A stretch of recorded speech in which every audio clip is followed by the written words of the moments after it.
마가복음 10장 17절에서 22절까지 말씀입니다. 마가복음 10장 17절에서 22절까지 말씀입니다.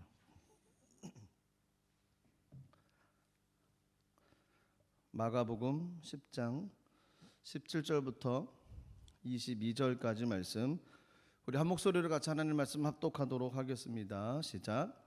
예수께서 길에 나가실새 한 사람이 달려와서 꿇어앉아 묻자오되 선생님이여 내가 무엇을 하여야 영생을 얻으리이까?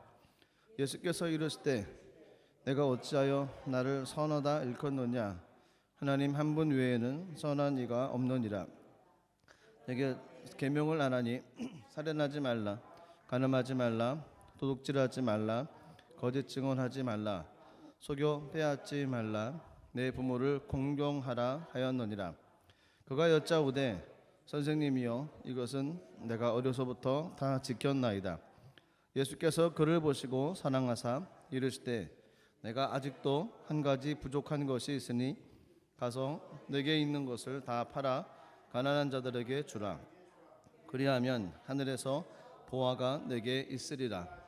그리고 와서 나를 따르라 하시니 그 사람은 재물이 많은 고로 이 말씀으로 인하여 슬픈 기색을 띠고 근심하여 가니라. 아멘. 기도하겠습니다. 하나님 감사합니다. 하나님 은혜를 나눕니다. 성령님께서 주셨던 귀한 은혜가 하나님 나눠질 때 배가 되게 하시고 주의 말씀 붙잡고 이 땅을 삶을 살아나갈 때 주님 힘과 능력과 은총과 은혜 더하여 주옵소서. 온전히 하나님 이 시간에 주장해 주시고 주님만 만나는 귀한 시간으로 성령 하나님 역사하여 주시옵소서. 예수님의 이름으로 기도드리옵나이다. 아멘. 함께 읽었던 마가복음 10장 17절에서 22절까지 말씀을 중심으로 우선순위 1번이라는 제목으로 같이 말씀을 나누도록 하겠습니다. 기도해 주셔서 지난 월요일부터 목요일까지 금요일날 도착했으니까 금요일까지네요. 런던에 있었던 총회 모임 잘 다녀왔습니다. 런던 교회 가을 부흥회 겸 또 조영기 목사님 추모 2주기 예배가 런던 교회에서 있었습니다. 어떤 은혜를 주실까 하는 마음으로 예배를 참석을 했는데 늘 이영호 목사님 하셨던 얘기가 있었습니다. 그 이야기는 무슨 이야기냐면 첫째도 예수, 둘째도 예수, 셋째도 예수밖에 없다는 겁니다.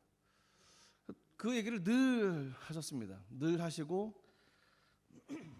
이영호 목사님이 힘들어 하시는 거는 어디 입장하세요 딱 들어오시면은 이제 한국 정서는 그렇지 않습니까? 쭉 줄 서가지고 오셨습니까? 박수치고 하는, 그러면은 들어오시기를 좀 머뭇거리세요.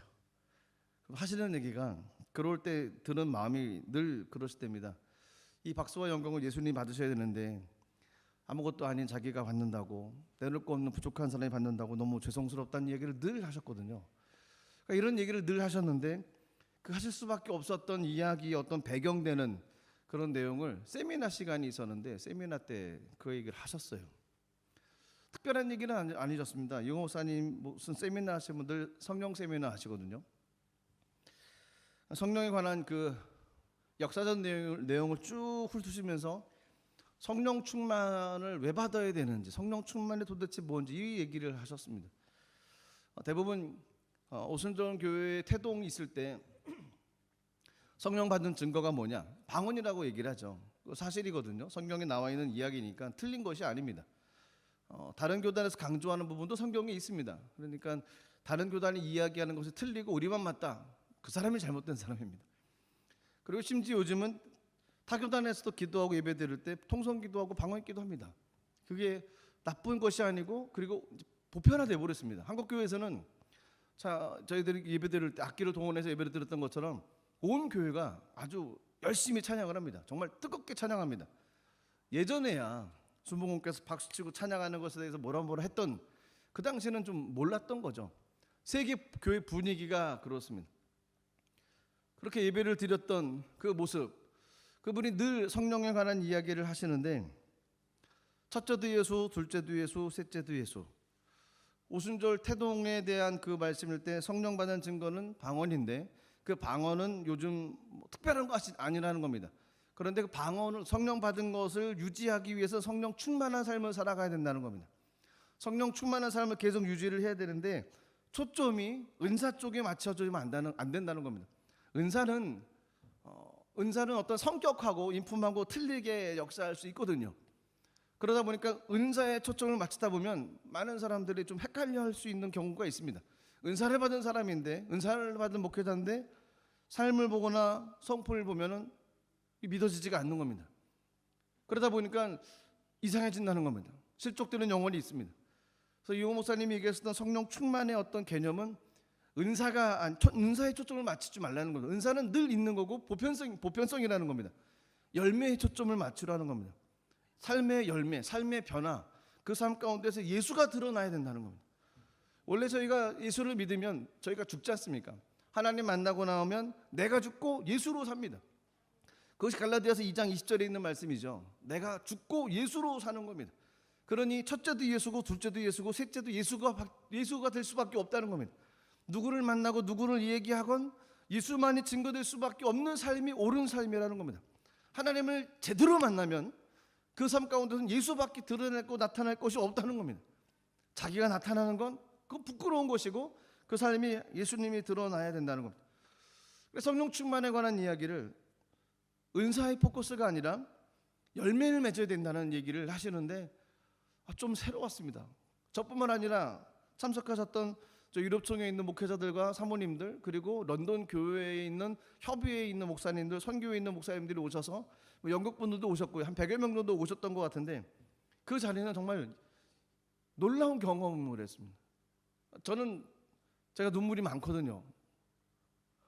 툭하면 웁니다. 근데 저만 우는 줄 알았어요. 창피해서 눈물을 닦고 티를 안 내려고 했는데 알고 봤더니 거의 다 울었습니다. 다 울면서 예배를 드리는데 그 분위기라는 것이 성령님께서 임재하시고 성령이 운행하신다는 그 분위기가 아주 기가 막힌 분위기였습니다. 그래서 그 예배 시간이 너무 짧고 정말 아쉬웠던 것은 기도를 좀 더 했으면 좋겠다는 마음인데 그럴 수 없었던 일정 관계로 너무너무 아쉬웠습니다. 근데 모두가 똑같이 얘기하는 것이 이 내용이 정말 기가 막히다는 겁니다. 지금까지 성령에 관한 이야기는 방언이라고 하는 어떤 외적인 은사에 관한 초점을 맞췄는데 그거는 보통이라는 겁니다. 요즘 다 그렇다는 겁니다. 방언 받고 기도하는 사람 요즘 얼마나 많습니까? 저희만 그렇습니까? 타교단도 그렇거든요. 그러니까 그것을 너무 드러내고 그것만 초점을 맞추면 문제가 생기는데 열매에 초점을 맞추게 되어지면 삶이 변화되어지고 삶의 열매가 맺어지고 그 성령의 일하심을 따라 나갈 수 있게 된다는 거였습니다. 그래서 굉장한 감동과 굉장한 은혜를 받고 또 이용호 목사님 삶을 멀리서 바라볼 때 정말 그렇게 살려고 하시는구나. 이분이 초창기 때 성령 받고 그리고 중학교 때인가 학교를 갔다가 집에 가다가 꼭 교회를 들리셨대요. 교회를 들리셔서 잠깐 기도했는데 그 기도 시간이 잠깐 기도했다는데 2시간씩인가 늘 집에 가다가 중학생 아이가 모든 공예면은 다 참석하고 참 특별한 분이셨던 것 같아요. 근데 그 모든 영향력을 이제 조영기 목사님 통해서 받았던 거죠. 조 목사님 추모 2주기 예배 가운데 수행했던 장로님이 계시거든요. 1번 장로님인데 그분이 이제 목사님을 받으시고 동경교회를 좀 담임하고 계십니다. 수많은 비하인드 스토리, 일반인들은 알 수 없는 그런 이야기를 해주시는 거예요. 조 목사님 어떤 삶을 살아가셨는지, 복음을 증거하기 위해서 어떻게 몸부림치셨는지. 그러면서 얘기하셨던 것이 그 런던이라고 하는 것, 그리고 그 런던 중에서도 1967년도에 영국 웨스트민스터 센트럴 홀에서 처음 집회를 하셨다는 겁니다. 조 목사님이 해외 성회에 나갔던 것에 제일 첫 번째가 영국이었던 거였어요. 처음 알았습니다. 사실 그 여의도교회 성전 비서실에 들어가면 흑백 사진이 있었거든요. 그 젊으신 분이 이렇게 다 이러면서 그 조 목사님 포스가 있지 않습니까? 막 이렇게 손가락 이렇게 하면서 막 얘기하시는 그 포스를 보고 있던 그 사진이 한 장이 있었는데 도대체 여기가 어딘가 궁금했었습니다. 거기가 거기였던 거였어요. 첫 번째 해외 선교 나갔던 영국 땅. 그 당시에 동양의 젊은 목회자를 누가 인정하겠습니까? 혼자 독하게 해서 배운 영어, 그 영어를 그 영국 사람들이 얼마나 무시를 했겠습니까? 그런데 절대로 기죽지 않고 그곳에서 불을 토하신 거죠. 그곳으로 시작해서 전 세계를 몇 바퀴를 도는지 모릅니다. 주중에는 다른 나라 가서 예배 선교하시고 주일날 주일 설교하시고 그 일을 반복하셨던 거죠. 그 뿌리로 인해서 곳곳에 하나님의 제자들을 세우셨고 교회를 섬기고 나아갈 수 있게 됐던 겁니다. 둘째 아들이 와서 이제 아버지에 관한 이야기를 했는데, 조 목사님은 하나님의 나라를 열심히 하다 보니까 그 둘째 아들 얘기로는 아버지가 목회자로 그렇게 선교하고 다니는 걸 굉장히 좋아했대요. 왜냐하면 평상시 잔소리가 없다는 겁니다. 만날 시간이 없었다는 거죠. 좀 아픔입니다. 그러다 보니까 가정에 대한 소홀함도 있었죠. 어쨌든 추모 2주기 예배 많은 분들이 눈물로 예배를 드렸고, 조 목사님 해외 성경에 갔던 그 장면들을 다시 녹화된 것을 보니까 감동 그 자체였습니다.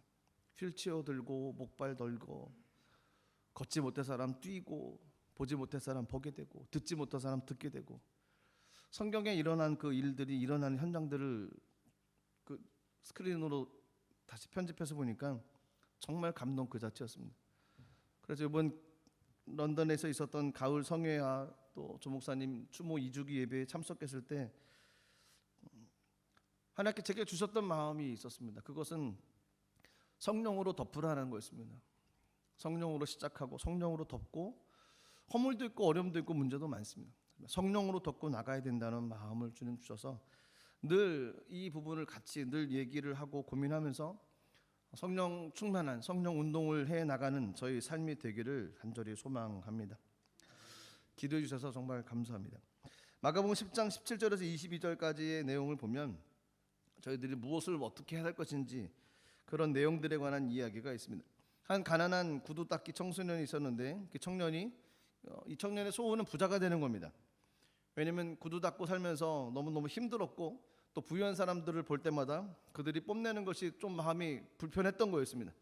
그래서 어떻게 하면 부유한 부자가 될 수 있을까? 그래서 복권을 사기를 시작했답니다. 근데 복권이 복권이지 그게 잘 맞겠습니까? 복권 사보셨습니까? 잘 맞습니까? 말씀은 안 하시는군요. 저는 사보지는 않았습니다. 맞을 리가 없을 것 같아서 관심도 별로 없습니다. 근데 이 청년은 복권을 샀습니다. 왜냐하면 자기 입지에서 부유한 사람이 부유한 어떤 환경을 누리기 위해서는 복권을 살 수밖에 없는 거죠. 사서 이제 나중에 이제 결과가 나왔을 때 발표 보니까 이게 웬일이에요? 1등이 된 거예요. 그래서 이 청년이 너무 좋아가지고 지금까지 닦았던 구두 닦기 통들을 가가지고 바닥에다 확 던져버리면서 소리를 질렀던 겁니다. 나 이제 부자야! 하면서 여러분들 나를 무시하지 말라고, 나도 이제 부유한 사람 됐다고 그렇게 호언장담하면서 너무너무 기분이 좋은 마음으로 이제 은행에 간 거죠. 왜냐면 바꿔야 되니까요. 가서 이제 그 복권 그 있어야 되잖아요. 그 증이 찾아봤더니 그게 없는 거예요. 어디 갔나 봤더니 그 구두 닦기 통에다 집어넣고 그것까지 던져버렸던 거였습니다. 가슴이 아프더라고요. 그걸 왜 던졌을까? 다시 원래 삶으로 돌아올 수밖에 없었던 모습이 한 가난한 구두 닦기 청년의 모습이었었다고 합니다. 사람들이 살아가면서 이렇게 부유한 삶이 되기를 원하는 건 모든 사람들이 원하는 바라는 겁니다. 뿐만 아니라 하나님께서 그런 삶을 살아가길 원하십니다. 하나님도 하나님의 자녀들이 부유한 삶으로 삶을 살아가기를 원하십니다. 뭐 가난해야 된다, 청빈해야 된다, 물론 그것도 있을 일리가 있는 이야기죠. 하지만 아버지가 자녀들이 그렇게 가난하게 삶을 살아가는 걸 좋아하겠습니까? 저 같은 케이스도 저희 자녀들이 잘 살고 부유한 삶을 살아가기를 원합니다. 단지 부유한 것이 아니라 그 부유함을 가지고 하나님 사역에 쓰면 되고 하나님 나라에 헌신할 수 있기 때문에 그렇습니다. 본문에도 한 청년이 나오는데 이 청년인 마태복음에서 보면은 이 청년을 뭐라고 표현하냐면 그 청년이 재물이 많았다라고 이야기를 합니다. 좀 이상한 단어죠. 청년인데 재물이 많습니다. 청년이 재물이 많을 수 있는 케이스가 몇 가지 있을 겁니다. 유산을 받았든지 아니면 어떤 뭐 자수성가를 했다든지 아니면 부정하게 돈을 벌 수 있는 경우가 있었든지. 근데 당신은 농경사였습니다. 그러다 보니까 젊은 단에 자수성가할 만한 구조는 아니죠. 그리고 뭐 로또를 했을까요? 아니면 부정한 어떤 방법을 가지고 돈을 벌었을까요? 그렇지 않았으면 부모님으로부터 유산을 받았을 가능성이 굉장히 높다는 겁니다. 그렇게 해서 이 사람은 부유한 청년이 될 수 있었던 겁니다. 또 누가복음에 보면 이 청년에 관한 기록 가운데 보면 어떤 관리라고 표현되어져 있는 구분이 있습니다. 그러니까 어떤 공기관 가운데 있었던 한 사람이라는 겁니다. 사내들인 공의에 소속되어져 있던 어떤 회원 중에 한 사람, 아니면 어떤 지방의 관리, 어떤 그런 입지에 있었던 사람입니다. 안정적이죠. 어찌 보면 힘도 있는 사람이라는 겁니다.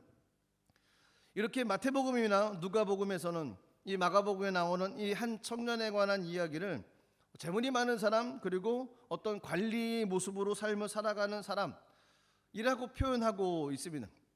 그런데 이 사람은 그런 것을 가지고 호랑방탕하게 삶을 살아가는 것보다는 굉장히 도덕적이고 윤리적인 삶을 살았습니다. 그리고 예수님이 오신다는 이야기를 듣고 그분 앞에 가서 무릎을 꿇을 정도로 겸손함도 있었던 사람입니다. 얼마나 그가 모범적인 삶을 살았는지 예수님께서 말씀하셨던 율법에 대해서 저는 그것을 어렸을 때부터 다 지켰습니다라고 당당히 얘기할 수 있는 사람이었습니다. 마가복음 10장 19절 말씀 보시면 이런 구정들입니다.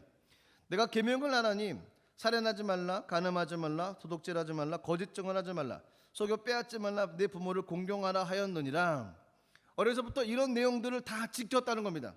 살인하지 말라, 간음하지 말라, 도둑질하지 말라, 거짓 증언하지 말라, 속여 빼앗지 말라, 내 부모를 공경하라. 누가 이런 것을 다 지켜 행할 수 있을까요? 저와 여러분들의 삶이라면 이것을 온전히 다 지켰다고 얘기할 수 있을까요? 없죠. 없습니다. 저 같아도 못합니다. 이걸 어떻게 다 지켰다고 얘기를 할 수 있겠습니까? 그러니까 이 청년은 어떻게 보면 굉장히 대단한 청년이었습니다. 어떤 기대를 가질 수 있는 청년이기도 하고, 야, 이런 청년을 우리 집안의 어떤 사위나 내 자녀가 이런 청년이 됐으면 얼마나 좋았을까라는 마음들도 들 법한 내용들입니다. 그런데 문제는 이 청년은 모든 것을 다 지켜 행했음에도 불구하고 행복하지 못했다는 겁니다. 공허한 마음이 그 마음 가운데 있었다는 겁니다. 뭔가 채워지지 않은 마음이 그 마음 가운데 있었다는 겁니다. 16세기 성자로 불렸던 그 필립 디넬이라는 사람이 있습니다. 하루는 이 사람이 당대 최고 대학이었던 컨티넨탈 대학의 교정을 걷고 있었습니다. 그럴 때 또 다른 청년 한 사람을 만났습니다. 근데 그 청년에게 물어봤습니다. 이 대학을 왜 이 학교에 왔냐고 물어봤습니다. 그랬더니 법을 공부하기로 왔다는 겁니다. 그래서 디넬이라는 이 사람이 그 청년에게 계속 질문을 던집니다. 법을 공부할 거냐고. 그러면 공부를 다 마치고 나면 뭐 할 거냐고 물어봅니다. 청년은 제가 박사학위까지 받을 겁니다라고 얘기했습니다. 그러니까 디넬이가 다시 묻기를 그러냐고. 박사학위 참 좋다고. 아주 힘든 코스인데 그걸 잘 마치길 원한다고. 그런데 그것을 끝난 그 다음에는 그러면 뭘 하려고 할 것이냐고 이제 물어보는 겁니다. 그랬더니 이 청년은 당연히 그렇죠. 박사학위를 받고 나면 이제 돈도 벌고 사회적인 어떤 명성도 얻을 수 있다라고 얘기를 했습니다. 그러면 그 다음에 또 뭐 할 거냐고 또 질문을 합니다. 재물이 쌓아갈 것이고 가정도 평안할 것이고 또 사회적인 어떤 덕망도 있을 것이라고 얘기를 합니다. 그럼 그 다음에는 어떻게 될 거냐고 물어봅니다. 시간이 가면 갈수록 나이가 들겠죠. 그리고 언젠가는 세상을 마감하지 않겠습니까? 그랬더니 그 디넬이라는 사람이 또다시 질문합니다. 그럼 그 다음에는 어떻게 되겠냐고. 자꾸 그 다음 얘기를 하는 겁니다. 이 청년은 아무 말 하지 못했습니다. 사람이 죽고 난 다음에 대한 것에 대해서 이 청년은 전혀 아는 것이 하나도 없었습니다. 일반 사람들이 생각하는 것이 그렇습니다. 도대체 내가 이 땅에 왜 태어나는지, 힘든 삶을 살아갈 때 이런 고백을 합니다. 어려운 인생의 삶을 살아갈 때 이런 이야기를 합니다. 이런 넋두리를 합니다. 내가 왜 이 땅에 태어나가지고 이렇게 힘들게 고생을 하는가? 무슨 목적 가지고 내가 삶을 살아가는가? 그리고 인생을 끝나고 나면 내가 어떻게 되는지, 죽음에 임박하게 되면 내 삶이 어떻게 되는지 궁금해하고 답을 내리지 못하는 것이 사람들의 모습입니다. 이 청년은 여기에 대한 어떤 궁금증이 있었습니다. 그리고 그 궁금증을 가지고 예수님께로 달려 나왔던 것이죠. 사람은 동물과 틀립니다. 사람은 하나님의 형상과 모형으로 지음을 받았습니다. 그냥 먹고 자고 쾌락을 느끼는 존재가 아닙니다. 사후 이후에 대해서 또 하나님께서는 그 문제를 해결해 줄 수 있었던 것을 말씀에 기록해 놓으셨고, 또 그런 은혜를 찾아갈 수 있도록 사람들 마음 가운데 궁금증을 주님 허락해 주셨습니다. 어찌 보면 사람 자체라는 존재가 종교적이다라고 이야기를 할 수 있습니다. 왜냐하면 로마서 1장 19절 말씀 보시면 이런 말씀이 있습니다. 이는 하나님을 알만한 것이 그들 속에 보임이라 하나님께서 이를 그들에게 보이셨느니라. 그러니까 사람들이 어떤 환경을 볼 때 하나님은 알만한 것을 그곳에 숨겨두셨다는 겁니다. 사람을 보고 나서 하나님에 대해서 궁금증을 가질 수 있다는 겁니다. 자연을 바라보고서 이걸 누가 만들었을까? 하나님이라고 하는 어떤 절대자가 있지 않겠는가라는 궁금증을 가질 수 있다는 겁니다. 왜냐하면 주님께서 그렇게 심겨놓으셨기 때문에 그렇습니다. 인체의 신비를 보십시오. 인체의 신비가 어떻게 이게 과학적으로 이게 풀어질 수 있겠습니까? 이것이 어떻게 원숭이가 진화돼가지고 사람이라는 존재가 됐다고 하는데 이게 이렇게 정교하게 될 수 있겠습니까? 우연치고는 너무 우연이지 않습니까? 사람은 기가 막힌 존재입니다. 제가 그런 얘기를 언제 한번 드렸죠. 제가 뭘 먹다가 혀를 이렇게 탁 씹었습니다. 그럼 피가 나잖아요. 그래서 좀 있다가 봤더니 이 피가 계속 나는 겁니다. 그래서 큰일 났다 싶었습니다. 큰일 났다, 이거 어떡하냐. 피가 계속 나는 겁니다. 먹어도 그렇죠. 이거는 너무 힘든 겁니다. 그래서 이거 꼬매야 되나? 그리고 약국을 갔습니다. 그 약국에서 손으로 꽉 눌러서 한 2분만 누르고 있으래요. 그래서 2분 한번 눌러보시죠. 집에 가서 이렇게 해서 2분을 누르면 온갖 침이 다 떨어지고 아주 몰골이 아주 이상해집니다. 그런데 그 상처난 부분을 상처가 이렇게 크게 났거든요. 손가락으로 눌러서 2분을 쟀어요. 그리고 뗐더니 피가 멈췄어요. 그래서 제가 그랬죠. 야, 그 약사분은 용하다고 그랬습니다. 그 다음부터 못 일어나서 씹다가 이제 혀가 이렇게 좀 찝히면 계속 누릅니다. 그러면 그게 아물어지더라고요. 이게 어떻게 진화돼서 이럴 수 있는 그 작품이란 말입니까? 하나님이 만들지 않았으면, 정교하게 이렇게 신묘막측하게 만들지 않았으면 이런 일은 불가능하다는 겁니다. 사람들 마음 가운데 하나님을 알 수 있는 어떤 그런 마음들을 심겨 놓으셨던 거였습니다. 사람은 그래서 어떻게 보면 하나님의 형상대로 창조되었기 때문에 종교적인 씨가 있다라고 이야기를 해도 되는 존재라는 겁니다. 하나님을 그리워하고 하나님이 마음속에 계셔야지만이 참된 만족을 느끼며 삶을 살아가는 존재가 사람이라는 겁니다. 하나님께서 마음속에 좌정하지 않으면 그 영적인 공허함 속에 삶을 살아갈 수밖에 없습니다. 근데 그 공허함은 권력으로도 채울 수 없고 명예로도 채울 수 없습니다. 쾌락으로도 채울 수 없습니다. 그 어떤 것으로도 채울 수 없습니다. 하나님의 은혜로만 채울 수 있습니다. 그 은혜를 받으면 공허함이 사라집니다. 세상 행복합니다. 세상 다 가진 것 같습니다. 내가 좀 부족해도 그래도 감사함으로 삶을 살아갈 수 있는 것이 그 은혜라는 겁니다. 그 은혜를 체험받으면 너무너무 행복하다는 겁니다. 그래서 이 청년이 주님에 대한 궁금증을 가지고 주님께로 왔습니다. 그리고 물어봤던 것이 17절입니다. 이렇게 물어봤습니다. 예수께서 길에 나가실 때 한 사람이 달려와서 꿇어 앉아 묻자오되 선한 선생님이여 내가 무엇을 하여야 영생을 얻으리이까? 먹고 사는 문제 물어본 것이 아닙니다. 영생에 관한 문제를 물어봤습니다. 사연 이후에 관한 이야기에 대해서 물어봤습니다. 세상 사람들은 이 문제에 대해서 별로 관심이 없습니다. 이 문제를 잊어버리고 삶을 살아갑니다. 그리고 그 이후에는 뭐가 있다 없다 이런 것을 생각하지도 못하고 그냥 이 땅의 삶이 전부다라고만 생각을 합니다. 이것이 전부고 이것이 끝나면 이제는 끝나는 것이구나. 그리고 어디에서 얘기하는 것처럼 다시 태어나면 어떨까? 다시 태어나는 게 어디 있습니까? 한 번 왔다 가는 것이 인생입니다. 근데 이 청년은 이런 궁금증을 가지고 주님 앞에 나왔던 거였습니다. 예수님께서 이 청년에게 뭐라고 대답을 하셨을까요? 18절 말씀 보시면 이렇게 얘기하셨습니다. 예수께서 이르시되 내가 어찌하여 나를 선하다 일컫느냐? 하나님 한 분 외에는 선한 이가 없느니라. 이 청년이 물어봤던 것이 선한 선생님이여 내가 무엇을 하여 영생을 얻으리까? 그랬더니 예수님께 하셨던 얘기는 내가 왜 나를 선하다고 말하느냐? 하나님 외에는 선한 분이 없다라고 얘기를 합니다. 근데 자세히 18절 말씀을 들어보면 그럼 하나님은 선하신 분이고 예수님은 선하지 않던가 이렇게 받아들일 수도 있습니다. 근데 그런 뜻이 아니라는 거죠. 청년은 예수님은 선한 선생님이라고 물어봤기 때문에 예수님에 대해서 잘못 알고 있는 것에 대해서 예수님께서 수정하시기 위해서 이제 선한 것은 없다. 왜 나를 선하다고 그러냐? 하나님은 밖에 없다라고 설명을 했던 거였습니다. 청년은 영생을 얻으려면 선을 행해야 된다고 생각을 했던 겁니다. 선한 일 했더니 선한 선생님 생각났고 그래서 예수님께 물어봤던 거였습니다. 청년은 예수님을 그냥 좋은 선생님, 선한 선생님이라고만 오해하고 있었던 거였습니다.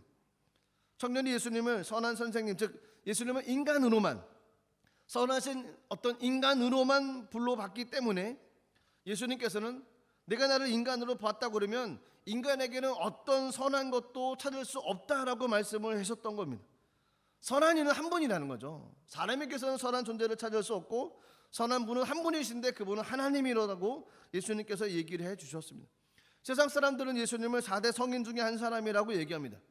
4대 성인 중에 한 사람이라고 바라보는 그 사람에게는 영생의 소망이 없습니다. 예수님이 어찌 4대 성인 중에 한 사람으로 끝났겠습니까? 예수님은 하나님이시고 하나님의 아들이시고 그분이 이 땅에 오셔서 우리를 구원하시기 위한 구세주로 오신 분입니다. 그분이 예수님이시지 4대 성인 중에 한 사람이다, 아닙니다. 세상 사람들은 그렇게 볼 수 있겠지만 예수님은 그런 훌륭한 인물 중에 한 사람으로 끝날 뿐이 아니라는 겁니다. 위대한 선생으로 끝날 사람이 아니라는 겁니다. 위대한 지도자로 끝날 존재가 아니라는 겁니다. 그분은 메시아였습니다.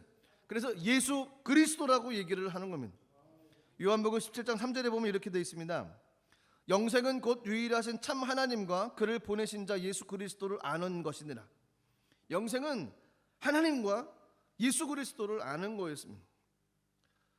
그래야지만 하나님에 대한 것을 깨닫고 하나님 은혜로 삶을 살아갈 수 있습니다. 하나님을 알지 못하고 하나님을 만나지 못하고 예수를 만나지 못하면 영생에 대한 것을 전혀 생각할 수가 없습니다. 하나님을 만나고 나면 영생의 길이 열립니다. 하늘 문이 열리고 하나님께서 깨닫게 해주셨던 어떤 인간적인 지식에서 벗어나서 하늘문을 활짝 여셔서 하나님의 놀라운 진리를 깨달을 수 있는 은혜의 지식들을 허락해 주십니다. 그리고 나서 그 길을 따라갈 수 있는 삶이 될 수 있다는 겁니다. 요한복음 14장 6절 말씀 보시면 이렇게 말씀하십니다. 예수께서 이르시되 내가 곧 길이요 진리요 생명이니 나로 말미암지 않고는 아버지께로 올 자가 없느니라. 중요한 키는 나로 말미암지 않고는, 예수 그리스도로 말미암지 않고는 하나님께로 갈 자가 없다는 겁니다. 이 세상은 한번 태어나고 죽을 수밖에 없는 유한적인 존재입니다. 기한이 있습니다. 앞서거니 뒤서거니 하는 모습이 저희들의 모습뿐입니다. 하지만 그 가운데서 예수를 믿고 삶을 살아가느냐, 그분을 붙잡느냐, 그분과 함께 삶을 살아가느냐, 아니면 예수 없이 나 혼자 삶을 살아가느냐, 이건 천지 차이입니다. 예수로 말미암아 믿음으로 삶을 살아가는 사람에게는 영원한 삶을 누리며 삶을 살아갈 수 있게 됩니다. 근데 그 예수 그리스도를 붙잡지 않고 믿지 않고 의지하지 않으면 그 나라 가운데 갈 수가 없다는 것입니다. 예나 지금이나 예수님을 누구로 받아들이냐는 문제는 굉장히 중요한 문제입니다. 그래서 많은 그리스도인들이 전도할 때 예수님은 구세주십니다라고 얘기를 합니다. 믿지 않는 사람들이 듣기에는 아유 선한 선생 중에 한 사람인데 뭐 그냥 종교 지도자 중에 한 사람인데 라고만 생각합니다. 그렇지 않습니다. 그분은 하나님이시고 하나님의 아들이십니다. 요한복음 1장 2절 3절 말씀 보시면 이렇게 말씀이 기록되어 있습니다. 그가 태초에 하나님과 함께 계셨고 만물이 그로 말미암아 지은 바 되었으니 지은 것이 하나도 그가 없이는 된 것이 없느니라. 예수님은 하늘로부터 내려오신 분입니다. 그리고 창세전부터 하나님과 함께 계셨던 분이었습니다. 근데 이 청년은 어떤 행위를 통해서 영생을 얻을 수 있다고만 생각을 했던 것입니다. 행위를 통해서 영생을 얻을 수 있다고 생각했기에 예수님이 선한 선생이 되어줬고 도대체 무엇을 해야지만이 영원한 생명 영생을 얻을 수 있냐고 궁금증을 가지고 주님께로 나가 물어봤던 거였습니다. 예수님께서 뭐라고 말씀을 하셨습니까? 예수님은 어떤 선한 일을 해야 구원 얻을 수 있냐라고 질문했던 이 청년에게 인간에 대한 계명을 얘기를 해주셨죠. 그것이 여러 가지 율법의 내용들이었습니다. 이런 계명들 지켰냐라는 겁니다. 살인하지 않는 것, 간음하지 않는 것, 도둑질하지 않는 것, 거짓 증거하지 않는 것, 속여 취하지 않는 것, 부모 경공하는 것, 이런 거 지켰냐라고 물어봤더니 물어봤던 거였습니다. 그러니까 내가 알기로 선을 행하여 구원 얻는다면 이런 계명을 잘 지켜야 선한 사람이 그래서 선한 사람이 됐냐라고 물어봤습니다. 이때 청년이 뭐라고 얘기하냐면 저희가 아까 나눴던 것처럼 20절 말씀 보시니까 이렇게 얘기를 했습니다. 그가 여짜오되 선생님이여 이것은 내가 어려서부터 다 지켰나이다. 어려서부터 다 지켰나이다. 율법의 어떤 유대인의 과정 가운데 그 율법을 행하는 모습 가운데 열심히 쫓아서 공부를 해 나갔던 사람이었던 거였습니다. 다 지키면서 그 법들을 지키며 삶을 살아갔었던 사람이라는 겁니다. 그리고 그것에 대해서 자신 있게 얘기할 수 있는 사람이라는 겁니다. 그렇습니다. 사람들은 얘기할 때 당신은 죄인입니다라고 물어보면 나는 죄를 지은 사람이 아닙니다라고 얘기를 합니다. 왜냐하면 죄를 지면 감옥에 가거나 형무소에 가는 것이 정상인데 그곳에 가지 않았으면 그리고 경찰서에 끌려가지 않았으면 죄를 지은 것이 아니죠. 사람들은 얘기하기에 당신은 죄가 있습니다. 그러면 나는 죄가 없습니다. 나는 정직하게 삶을 살아갔습니다라고 얘기합니다. 이 청년이 고백한 것하고 비슷하다는 겁니다. 나는 어려서부터 이 모든 율법을 다 지켰습니다. 나는 정말 지키며 삶을 살아갔습니다. 나는 선합니다. 그러니까 자신은만 선하다는 겁니다. 그것은 자신이 선하다고 생각한 어떤 자아적 개념 때문에 스스로 이야기하는 거였습니다. 사실은 죄가 없다고 얘기를 합니다. 그렇습니까? 저희들 하나님 만나고 났더니 죄를 발견하게 되어지죠. 하나님을 십자가를 경험했더니 저희 부족한 것이 드러나기 시작을 했습니다. 근데 하나님을 만나지 못하면 법적으로 어떤 처벌을 받지 않는 이상은 죄가 없다고 생각을 합니다. 이 청년도 그렇게 얘기를 했던 겁니다. 어려서부터 다 지켰습니다. 그랬더니 예수님께서 하셨던 아주 치명적인 한 말씀이 있었습니다. 21절 말씀입니다. 성경이 이렇게 말씀하십니다. 예수께서 그를 보시고 사랑하사 이르시되 내가 아직도 한 가지 부족한 것이 있으니 가서 내게 있는 것을 다 팔아 가난한 자들에게 주라. 그리하면 하늘에서 보화가 내게 있으리니 그리고 와서 나를 따르라 하시니. 예수님께서는 중심을 보십니다. 사람은 겉모습을 봅니다. 외형을 봅니다. 그래서 외적으로 어떤 법에 접촉되는 것이 없으면 죄가 없는 겁니다. 다 지킨 겁니다. 다 행한 겁니다. 그런데 예수님은 그 행한 삶 가운데 그 마음의 동기를 보신다는 겁니다. 예수님은 형식을 보시기도 하지만 그 마음 가운데 중심을 보신다는 겁니다. 이 청년은 나는 다 지켰습니다라고 하지만 예수님은 아직도 한 가지 부족하다라고 얘기합니다. 그리고 이 청년의 어떤 부족한 부분, 연약한 부분을 건드리셨던 거죠. 그것은 내가 가지고 있던 재물을 가난한 사람들에게 나눠줘라 라는 거예요. 베풀고 나누는데 이 청년은 약했던 겁니다. 자기가 가진 재물과 이거는 내 거다라고 생각을 했던 겁니다. 이 청년에게 해당되어졌던 부족한 한 가지는 나눠줘라라는 거예요. 그렇다고 해서 예수 믿는 사람들이 모든 가정들이 자기가 가지고 있는 것을 다 나눠줘야 되냐, 그런 의미가 아닙니다. 이 청년에게 해당되어졌던 한 가지는 그거였습니다. 재물을 가지고 있는데 그것을 가난한 사람에게 나눠줘라, 그리고 나를 따르라. 그걸 못하는 겁니다. 다 지킨 것이 아니죠. 사람이 보기에는, 자기 스스로 보기에는 의롭고 자기 의는 충만한 것 같고 다 지킨 것 같고 다 행한 것 같지만 예수님께서 보시기에는 부족한 것이 있다는 겁니다. 그 한 가지, 그 한 가지를 가리켜서 꼬집어 이야기를 하셨던 겁니다. 너무너무 마음이 힘들었습니다. 이것을 어떻게 할 수 있겠습니까? 이 사람이 자신의 연약한 부분인데요. 그래서 22절 보니까 이 청년이 이렇게 되어 있습니다. 그 사람의 재물이 많은 거로 이 말씀으로 인하여 슬픈 기색을 띠고 근심하여 가니라. 한 가지 부족한 것, 나눠주는 것을 못하는 겁니다. 재물에 대해 집착하는 겁니다. 소유로 인해서 가득 찬 겁니다. 흘려보낼 줄을 모른다는 겁니다. 주의 말씀이 더 귀한 것, 주의 말씀을 따라 삶을 살아가려고 하는 모습이 없는 겁니다. 내 마음대로 결정하고 내 스스로 판단해서 예수님께서 말씀하시고 주의 말씀이 있음에도 불구하고 그것에 반응하지 못하고 그냥 웅켜서 내 것만 바라보고 나갈 수 있는 모습이었습니다. 모든 사람들에게 재물을 퍼서 나는 사람에게 나눠줘라, 아니었습니다. 왜냐하면 아브라함에게도 그렇게 얘기하지 않으셨습니다. 욥에게도 그런 얘기가 없었습니다. 다윗에게도 그런 제안을 하지 않으셨습니다. 아브라함에게는 이삭을 바치라고 얘기하셨죠. 모세에게서는 애굽의 권세를 놓는 것을 원하셨습니다. 베드로에게는 그물을 내려놓고 주님 앞에 나가는 모습을 원하셨습니다. 사도 바울에게는 그가 했던 세상적인 어떤 자랑할 수 있는 모든 것들을 배설물로 여기기를 원하셨습니다. 그런 걸로 따져보면 한 사람 한 사람 각자에게 주님께서 말씀하시는 그 한 가지가 분명히 있다는 겁니다. 그렇지만 내가 부족한 것이 한 가지가 있다, 내가 아직도 한 가지 부족한 것이 있다라고 주님께서 저희들에게 말씀하실 수 있다는 겁니다. 아, 주님 저 다 지켰습니다. 제가 얼마나 열심으로 주님 쫓아왔는데요. 아니 환경 가운데 힘들고 어려워도 내가 이만큼 쫓아왔습니다. 이렇게 다 했습니다. 저희가 그렇게 반응하고 다 나간다 할지라도 주님께서는 다가오셔서 저희들에게 아직도 부족한 한 가지가 있다라고 이야기를 하실 거라는 겁니다. 뭔가 걸림돌 되는 것이 있다는 겁니다. 주님보다 더 살아가는 것이 있다는 겁니다. 주님보다 더 우선시되는 것이 있을 수 있다는 겁니다. 온전히 하나님 따라가지 못하고 그것을 더 가까이 할 수밖에 없는 그 뭔가가 분명히 있을 수 있다는 겁니다. 그것이 뭔지를 찾아야만 됩니다. 하나님께로 나가는데 걸림돌 되는 것이 무엇인지 이거를 찾아야 됩니다. 그리고 그것을 해결을 해야만 됩니다.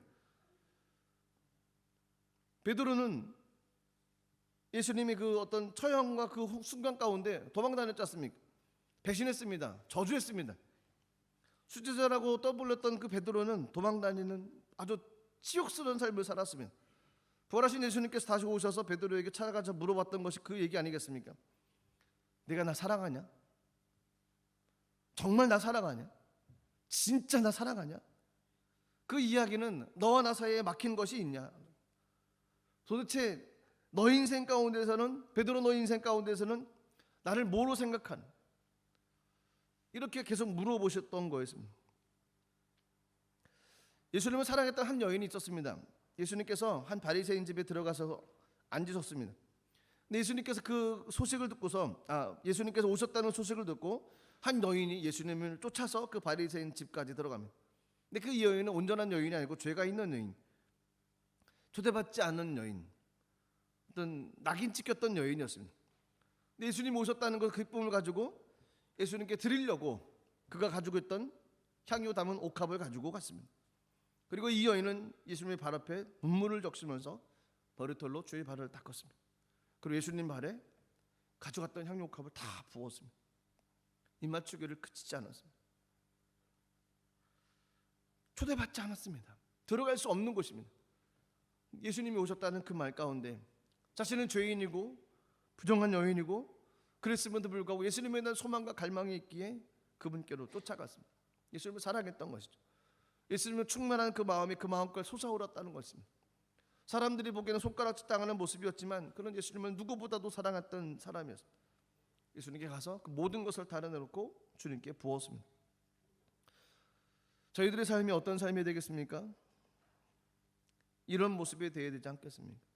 예수님을 사랑하는 마음, 예수님을 사랑하는 때 걸림돌이 하나도 없는 마음, 예수님이 찾아오셨을 때 발벗고 나가서 주를 맞는 마음, 주신 은혜를 누리면서 기쁨과 감격 속에 삶을 살아가는 마음, 그 마음이 우리 가운데 넘쳐나야만 됩니다. 핸드폰이라는 것이 처음 나왔을 때 키에 저장 버튼이 있었죠. 저장 버튼이 있어서 이제 1번에 꾹 하고 누르면 누가 뜹니다. 남편이 1번 꾹 하고 누르면 누가 나와야 됩니까? 아내가 나와야죠. 다른 사람이 나오면 안 됩니다. 1번을 누르면 아내가, 2번은 누구, 3번은 이게 다 저장하지 않습니까? 그래서 그 핸드폰이 분실되면 경찰들도 1번을 눌러본다 그러더라고요. 1번을 쭉 눌러보면 누가 뜹니다. 핸드폰 주셨습니다. 그럼 그를 찾아준다고 합니다. 우선순위 1번이 누구입니까?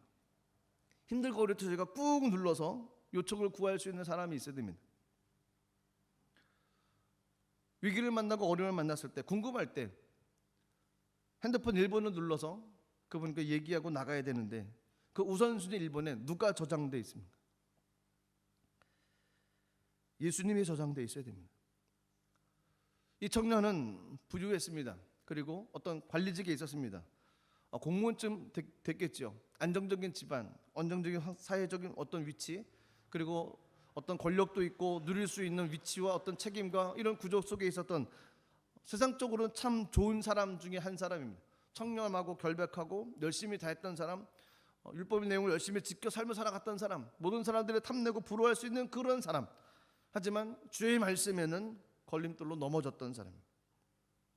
그 사람 가운데는 1번을 꾹 눌렀더니 예수님이 나오는 것이 아니었습니다. 예수님은 없었습니다. 어떤 궁금증은 있었죠. 영성에 대한 궁금증이 있었지만 예수님께 하셨던 말씀에 대해서는 반응할 수가 없었던 거였습니다. 그리고 났더니 슬픈 기색을 하고 근심해서 떠날 수밖에 없는 모습이 됐습니다. 예수님의 우선순위 1번에 있어야 됩니다. 그리고 예수 그리스도를 사랑하며 주님 의지하며 나가는 삶으로 저희가 삶을 살아가야만 됩니다. 그럴 때 하나님께서 저와 여러분들 삶 가운데 놀라운 은혜를 허락해 주실 것입니다. 그 은혜를 누리시는 모든 분들 되시기를 주님의 이름으로 축복합니다.